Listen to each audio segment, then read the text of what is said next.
Poslije 7 uzastopnih uspjeha završio je i pobjednički niz Medveščaka. Odmorivši se tijekom reprezentativne stanke, Medveščak je započeo niz od nekoliko gostovanja. Protiv oslavljenih Jesenica Medvjedi su izborili pobjedu od 2:0.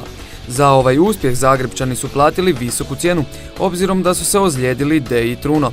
Medvjede je nakon toga put odveo prema Ljubljani, gdje su za njih sretnoj dvorani Tivoli savladali domaću Olimpiju s 2:1. I ovu pobjedu Medveščak je platio jednim igračem.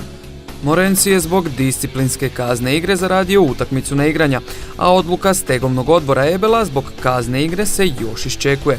U prorijeđenom sastavu Medveščak se tako suprotstavio Grazu, no Štajerci su spriječili Medvjede u pohodu na 8. pobjedu i rezultatom 5:3 ostavili Zagrebčane bez bodova.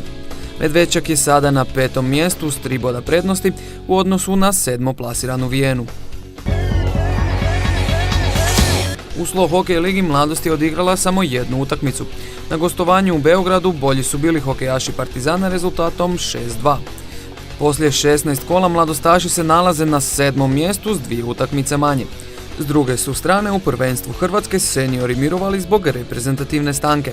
Podsjetimo, nakon 5 kola u vodstvu je Mladost. Juniori su odigrali tek 2 utakmice. Medveščak je savladao Mladost s 2:1, a mladostaši su pokleknuli i protiv Zagreba rezultatom 5:4.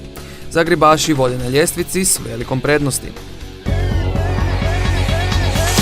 Kod mlađih juniora igrali su Medveščak i Mladost, slavili su Medvjedi s 5:3.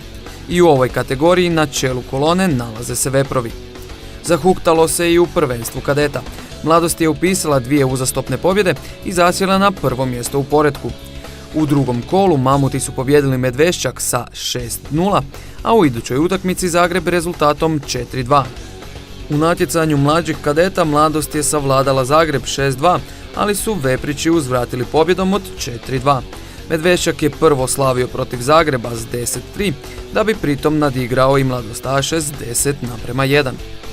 U dvobojima drugih momčadi Medveščak je pobjedio Zagreb sa 7:1, dok je utakmica Medveščaka i Mladosti odlučena tek boljim izvođenjem kazanih udaraca.